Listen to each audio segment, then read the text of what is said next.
Hi, it's Robbin McManne here. I'm the host of Parenting Our Future. And if you're listening to this podcast, I want to thank you so much for being here. I also want you to know that I am a former angry mom.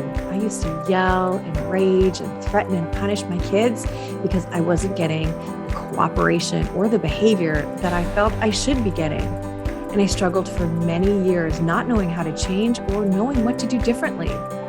It wasn't until I found the world of peaceful parenting that I learned why my kids acted the way they did, and also why I was so angry and triggered. I was able to heal my anger and leave my triggers behind so that I could focus on being the calm and confident parent I always expected myself to be. I can tell you that feeling connected to your kids is the best feeling in the world. My two boys are teenagers now, and we have a strong relationship that is rooted in deep connection. And where there is connection, there's cooperation. Parenting is the most important job we do, but it's the hardest job we do. And we do it without understanding the fundamentals of the way our kids grow and develop. And we do it without knowing the way their brains work or what their behavior is actually really telling us. So it's no wonder it's so hard. And it's okay to ask for help. It's okay to say, this is harder than I thought it would be. And that's where I come in. I can help you and I can support you so that you can have the cooperation and enjoy being a parent. You can book a free call with me on my website, parentingforconnection.com.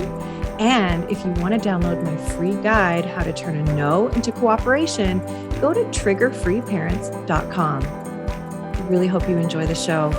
Thanks for listening. Hey, everybody, it's Robbin. Welcome back to Parenting Our Future. Okay, we're talking today about something that's pretty serious, something that I think we need to know. It's one of those topics that, like, I don't think you don't know what you don't know. And we're talking about summer safety myths, and we're also going to talk about summer safety traps. And I have an expert on today who, my goodness, she has spent many, many years of her life dedicated to keeping kids safe.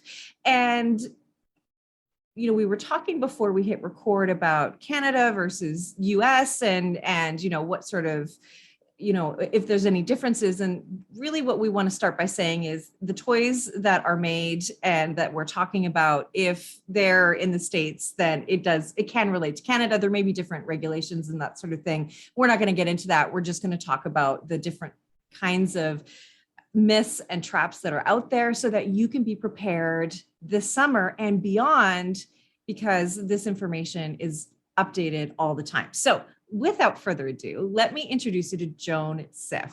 She is the president of the nonprofit W.A.T.C.H Incorporated, which is a nationally recognized consumer advocate. As the president of W.A.T.C.H, she provides a critical role in informing the public about child safety issues. For almost 3 decades, she has presented W.A.T.C.H's internationally known annual 10 Worst Toys list and initiated W.A.T.C.H's Summer Safety Conference, providing parents and caregivers with year-round access to children's safety topics. Joan, thank you so much for being here. I'm so happy to talk to you. Robbin, thank you so much for having me. You know, you are exactly the person that I love, the type of person, I should say, that I love having on my show, because you are able to talk about things that I'm not an expert in, that I don't know about, and really provide so much value to my listeners now and for the future. So I just can't tell you how excited I am to talk to you and learn myself about really what we don't know. Well, Robbin, I appreciate the opportunity to talk about safety and child safety because you already hit on a really important point, that it's hard to guard against safety traps that you don't know about. So really talking about the issues, sharing information, it can save lives. Wow. Yes, absolutely. And that's what we're here to do. So let's just dive right in then. Let's talk about what some summer safety myths are. So when it comes to safety, myths are not just misinformation. They really, myths can put children at a greater risk of injury. So it is really important to dispel some of these myths. One that I like to start with, because it's so important, is the myth or the assumption that everything on a toy store shelf or everything that you see online that's sold for children or marketed to children is safe. This simply is not true. And just realizing that is a huge first step in protecting children. Another myth that it's really important to talk about this time of year with, all of us spending time outdoors in the warm weather and the kids being around water so much, is that you will hear a child who is drowning. This is just not reality. In reality, most of the time, unlike in the movies, there's no screaming or splashing. It's silent, and it can happen in an instant. And when you put yourself in a scenario that could happen this summer, you're at a pool party with adults and children, and the children are swimming, and parents are turning away for a second to grab, a burger off the grill or something. Right. It literally could just take that instant for a tragedy to happen. And that's just something that may not be, top of people's minds. You're right. I didn't think about that it would be silent. Okay, so let me ask you something quickly. You just said not every toy that's sold in a toy store is safe for kids, right? So you started with that. So do you mean that it's not safe for all kids? Do you mean that you need to follow the ages on the box, or could it just be that it's actually toxic materials within the toy itself and not safe for any kids without name? Well, I don't know if we name names. I don't know. So all of it and more. There's so many different situations. Sometimes if we're talking about toys, sometimes a toy is not safe because it wasn't manufactured well. So it has a piece that can, there's actually a school bus on the bookshelf behind me that's an example of that. It has a piece that can fall off that's not supposed to fall off. That particular toy school bus has a little wheel sold to young children, as a little wheel that can come off, choking hazard. Right. Sometimes the toy, just the toy's design is inherently not safe. Okay. There's just so many different scenarios. Sometimes you can find warnings and instructions, for instance, that aren't realistic to follow in real life. So again, the toy just, that may be something parents and caregivers decide is not a toy they want for their children. But it really is shocking, to be honest. I've been doing this for a lot of years, and it's shocking that every year we keep finding toys on the market that are out there, available for purchase and, for children to play with today that aren't safe. And it's not like they're new issues. We're talking, risk of, small parts that can choke young children, such a serious prevalent issue. We're talking strings that can strangle children, toxic materials, lead and other chemicals. The list goes on, and they're just well-known hazards that reappear year after year, often in new toys. And it's really? Yeah. Okay, so that was actually, you partly answered my next question, which is, what is your definition of safe or not safe? Because we're talking about anything from what low risk to high risk. I mean, I think we can guess what the high risk is, but what is that definition? Well, I put it back in parents and caregivers' hands. Each family has to decide for themselves what their threshold is. But in terms of safety, toys or children's products that have injured children in the past and have led to deaths, in my opinion, would be unsafe.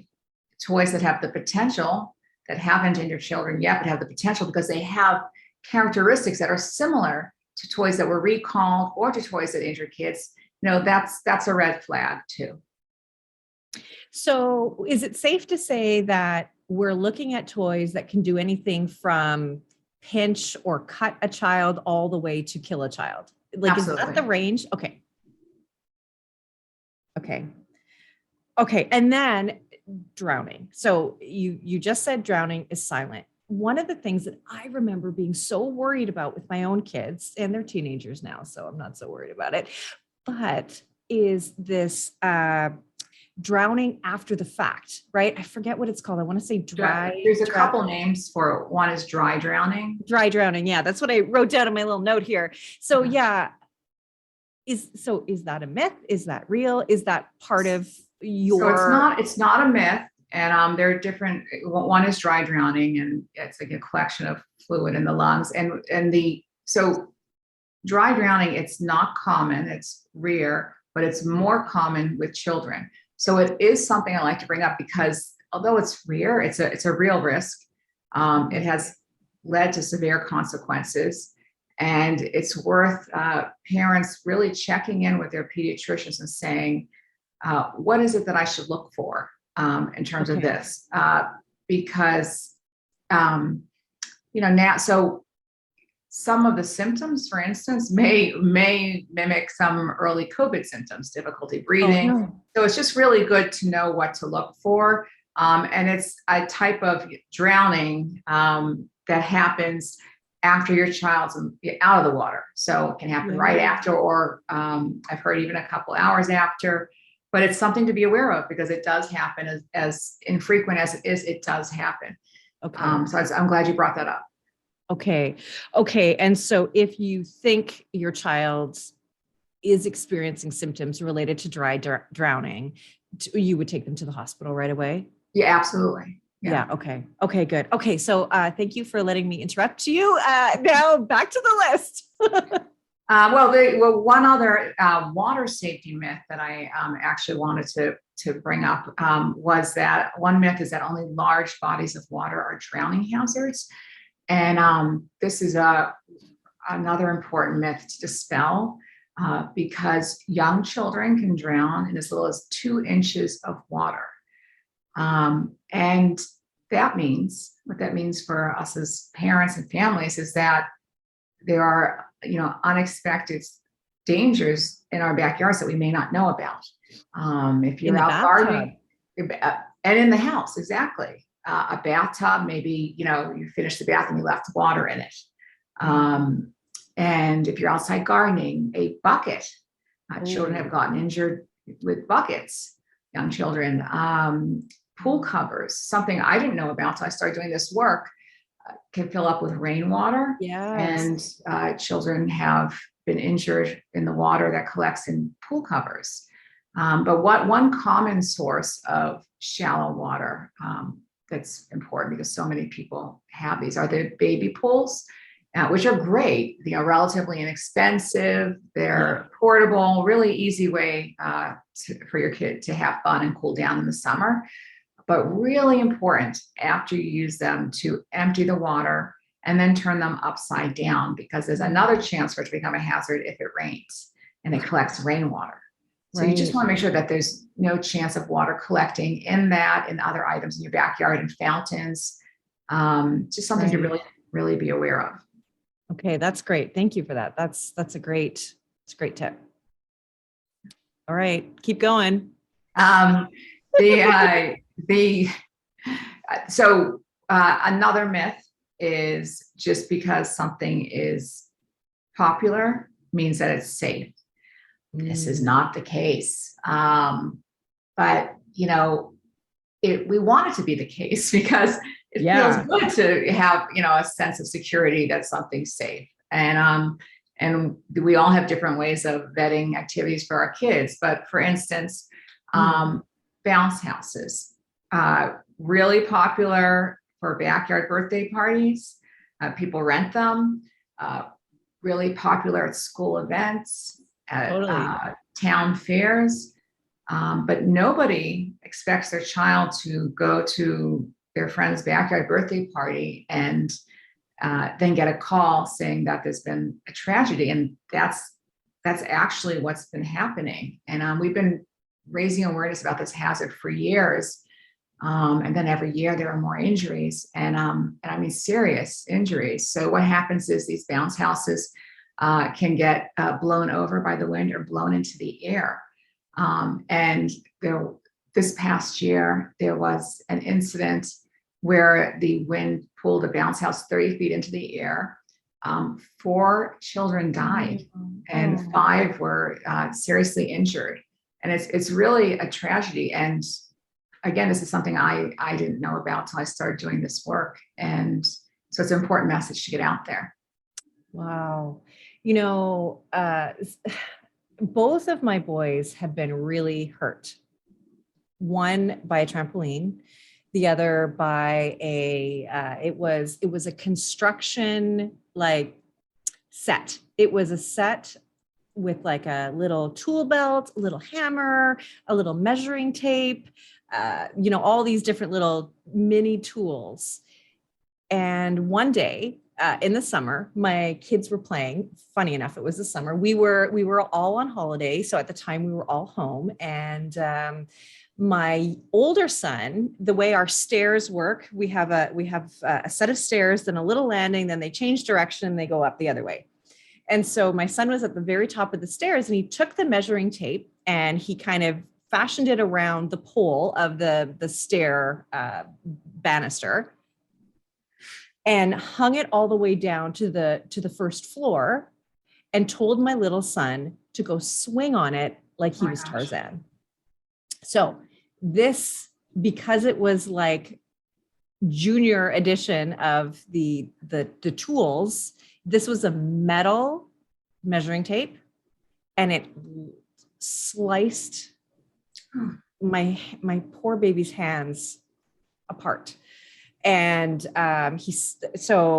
he came to me and kind of was showing me his hands, and I thought he was impaled at first. It was probably the biggest moment, one of the biggest moments of terror I have ever faced. And so, to make a long story short, he did end up having to get stitches right away, but then he had to have surgery after the fact, plastic surgery, to fix the tendons, because he's lacerated the tendons in his fingers. He has a nasty scar. His finger looks a little funny. It's grown okay and everything, but he can't bend the tip of his finger at all. And it doesn't matter what they do. They could go in and have surgery again, but do you want to do that? So, it took years for us to really see what would happen to him. Then my other son, and I might have talked about this before, probably have, he was at a day camp and did a backflip on a competition style trampoline. And he, the last words I said to him were, "Don't do a backflip, don't do any backflips." And he did. And he literally tore his kneecap off of his knee when he landed. It's called a patella tendon avulsion fracture. I was called back. I was literally leaving the parking lot. I was called back right away. We went to the local hospital, and they're like, "Oh, we can't help this." And we were actually on vacation, literally at that time. So summer again. And we had to drive from where we were 4 hours back to home to go to the children's hospital, the provincial children's hospital here, to get him fixed. And it changed his life forever. So I just thought I'd add that in because we had some pretty bad experiences, and it can happen. And like my son with his knee, he has a scar that is literally, I'm giving you about 6 inches here. It's that long. And the way he scars, it's a really big, thick scar too. And it's it's an ugly looking knee. It is not a normal looking knee. So like this stuff is real. It does happen. And like none of that did I see coming. Well, maybe the backflip, but not that injury. Yeah. I'm so sorry that both of those things happened. I mean, it's so difficult when a child gets injured. You experience firsthand twice. It affects the child and the family, and it's it does so tragic. I'm so sorry. And the toy set with the tape that could lacerate a hand. I mean, that should never have been sold as a toy. And you think about, it's just ridiculous that sold as a toy could do that. It was like a knife, it's metal, it's sharp. Even the ones that we use, I'm scared of them now. That button that makes it retract really fast. I'm like, oh, I don't want to touch it, Yeah. And, Robbin, as much as, I talk about these are the, what parents, safety tips that parents should know that could help, prevent injuries. When it comes down to it, the onus really shouldn't be on the parents, particularly when we're talking about toys made for entertainment for children. Mm-hmm. Toys like that should never really get to the marketplace in the first place. There should be, pre-market testing, and kids aren't guinea pigs. Everything should be tested before it gets into their hands. So some of the work that we do is not just providing information to families, parents, and caregivers, but is also, putting some pressure on the industry to raise the standards and make sure that products are tested, designed, and manufactured well before they get into our kids, toy boxes, schools, yard sales. Once the toy's out there, it's it's just you can't get it back. I mean, even if there's a recall, it doesn't reach all the toys. Yeah. And I do feel let down. I do feel like that shouldn't have happened. Why did that have to happen? Yeah. So, can you give us maybe one more myth? And then I'd like to sort of transition into some of the traps. And I want to preface this by saying too, that, you do have a website that we're going to talk about that has some really great information on it as well. So, do you mind giving us a myth, another myth or two, and then we'll go into what some of the summer safety traps are? Sure. Well, they're kind of intertwined, the traps and the myths. So we can probably cover some at the same time.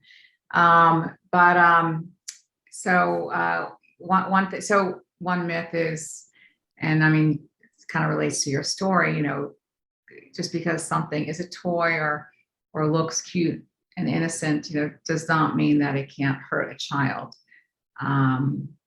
We see, the most adorable dolls that have eyes that can fall off and be choking hazards.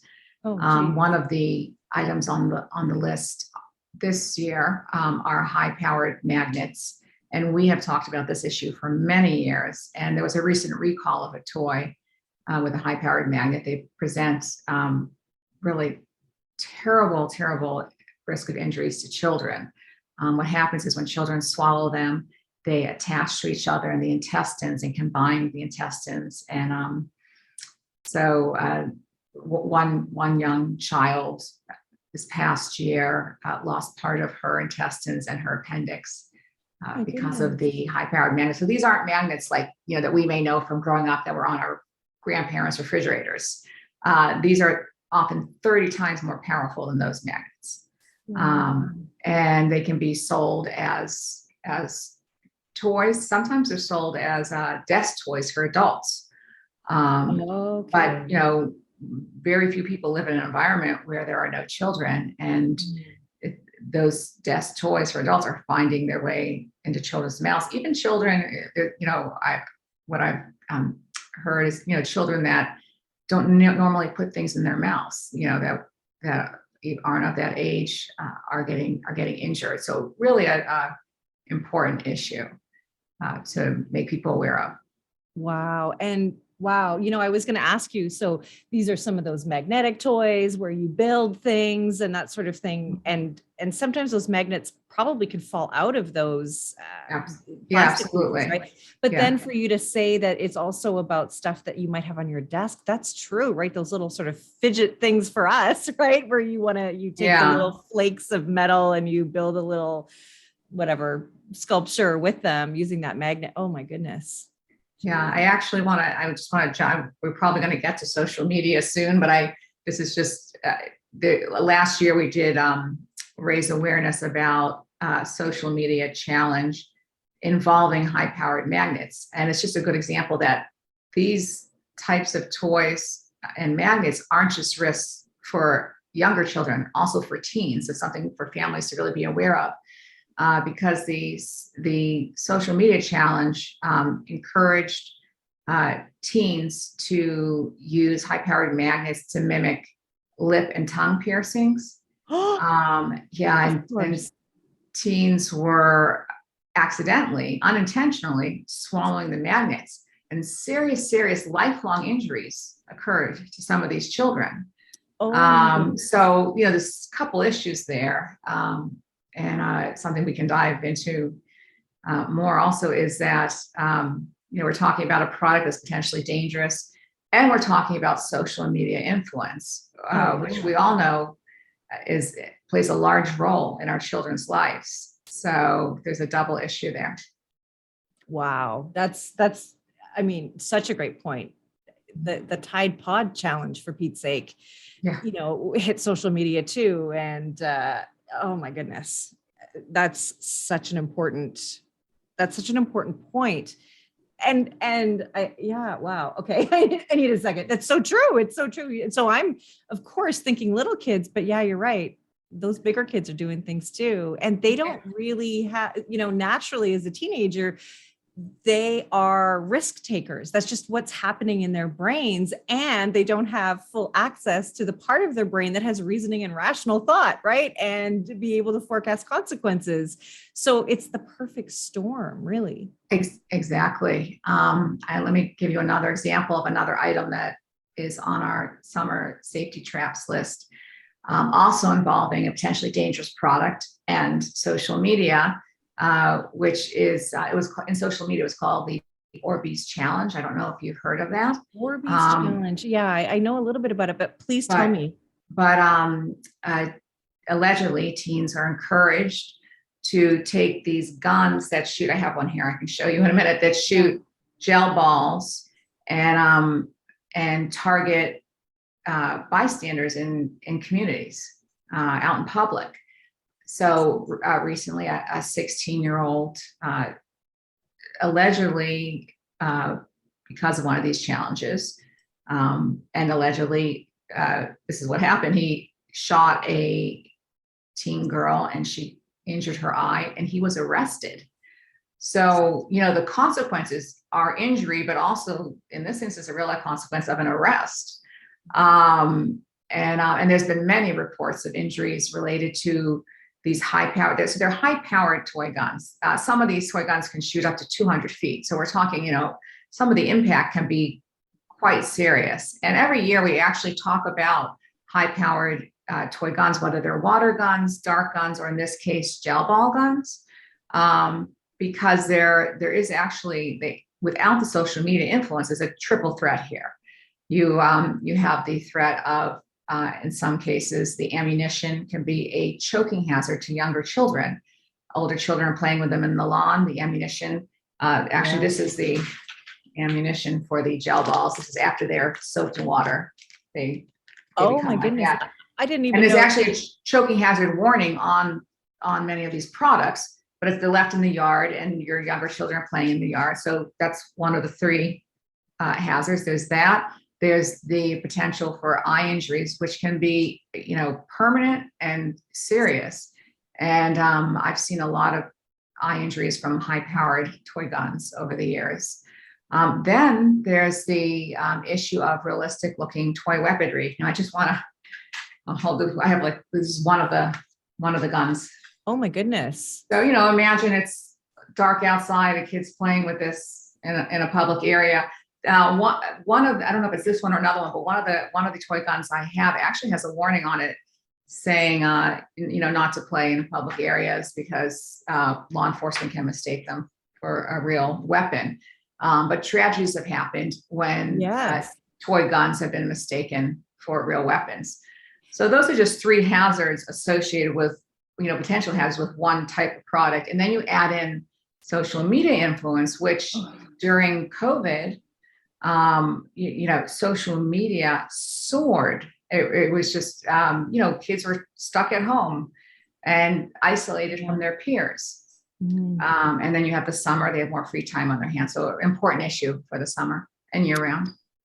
Okay. So that opens up a lot of questions for me. First of all, I actually, when you started talking about the Orbeez challenge, I'm like, I think I know that. I have never heard that. So, whoa, for one. Yeah.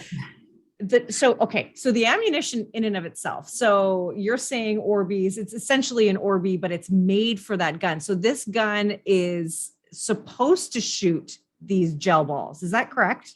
Well, let me clarify. The gel balls, they're not all Orbeez brand. It could be any brand. And these guns, I have another one I'll show you. They all don't look alike. This is another one. They actually look like kind of the super soaker water guns, but they're made to shoot the gel balls.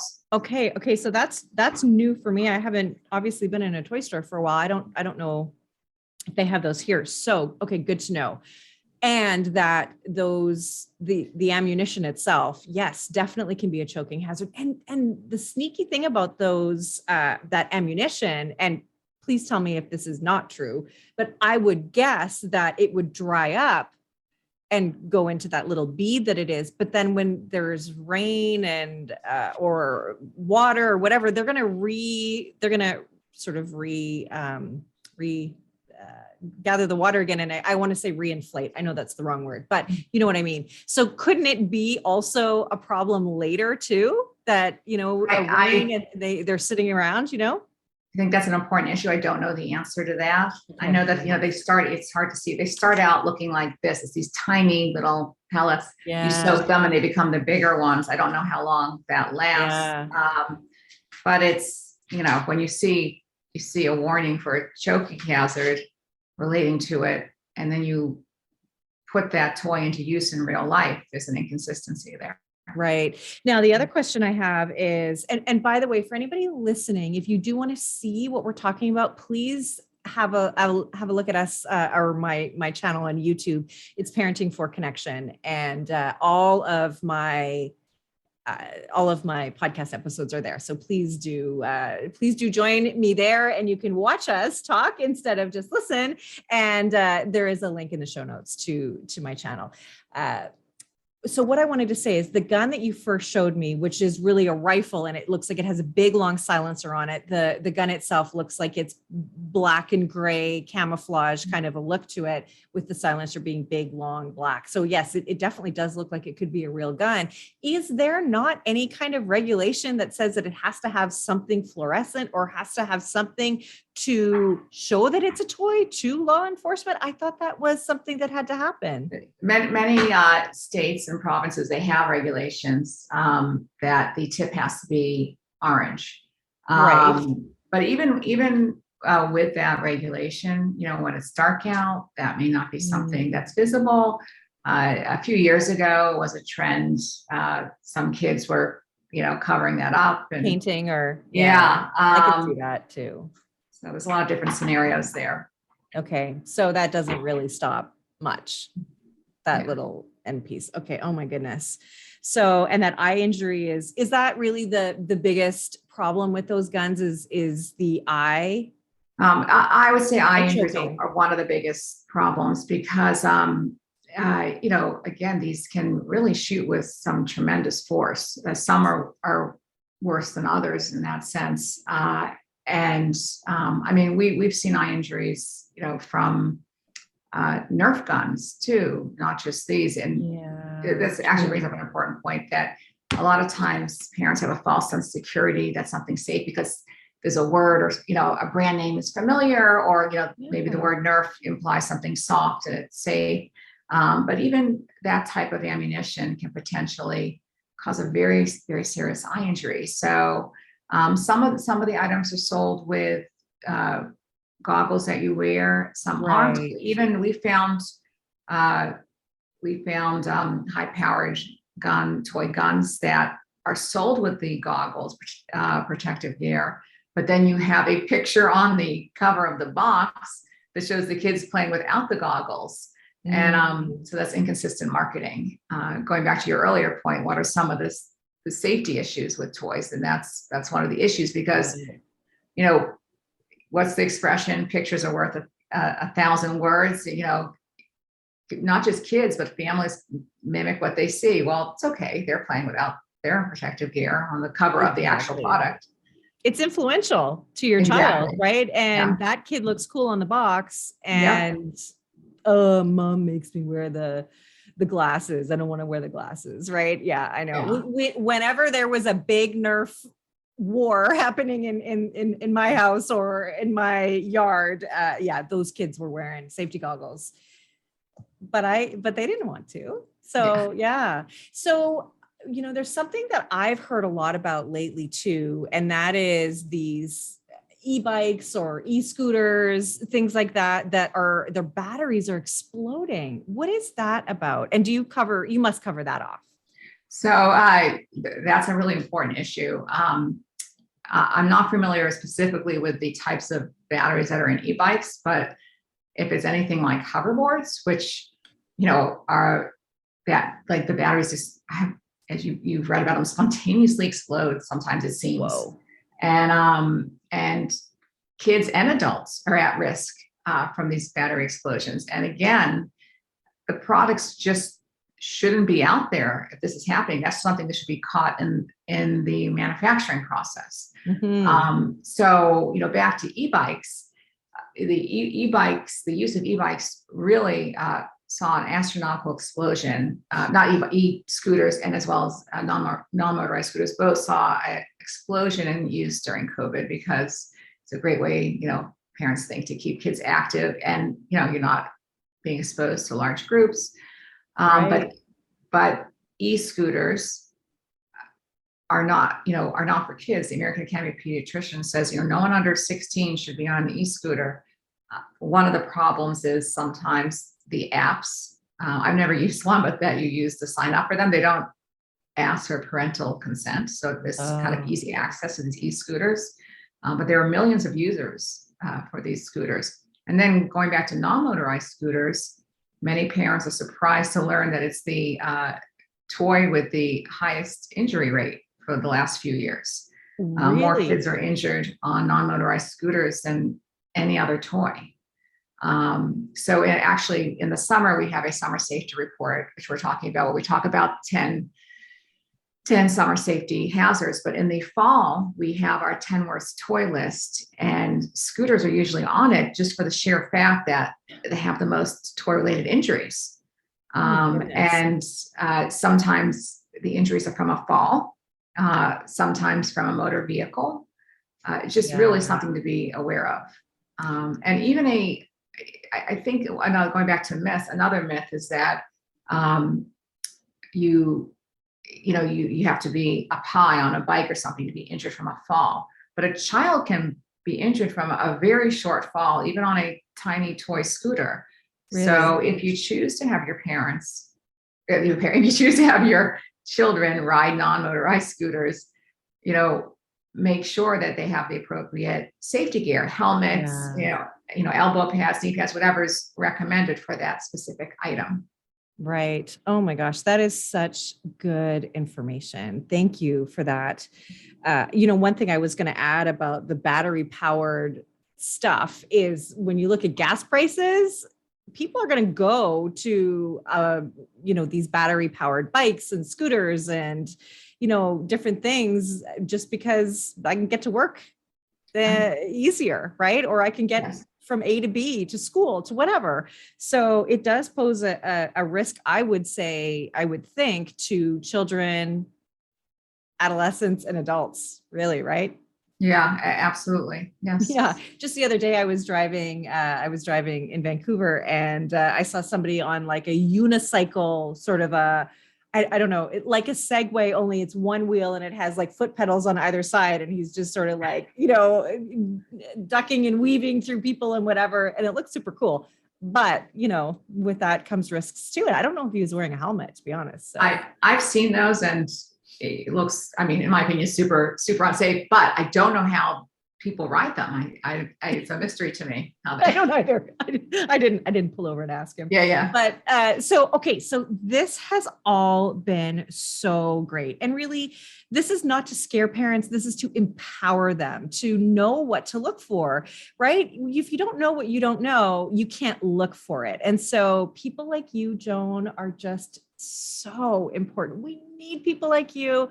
Thank you so much for what you are doing. And I want to say that you have given us a toolbox item, which is just a one-pager of summer safety myths. So you can go to the Parent Toolbox, which is www.parent-toolbox.com, and you can get this toolbox item and so many more from the Parent Toolbox. Don't forget to watch us on YouTube. Like I said, it's Parenting for Connection, and please subscribe and share this with everybody you know, because if you know other people with littles or teens or adults for that matter, please share this so we keep ourselves safe, right?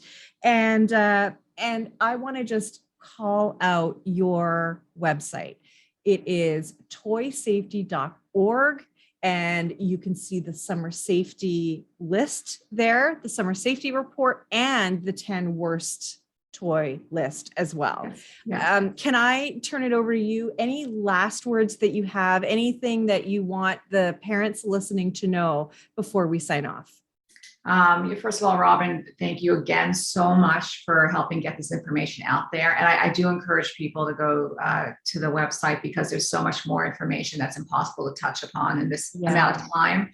If there's, one last message I'd like to give parents and caregivers is that, there are, summertime is usually a time when injuries to children double, but many, I know it's a crazy statistic, but many of those injuries are preventable. So arm yourself with information, be your own investigators.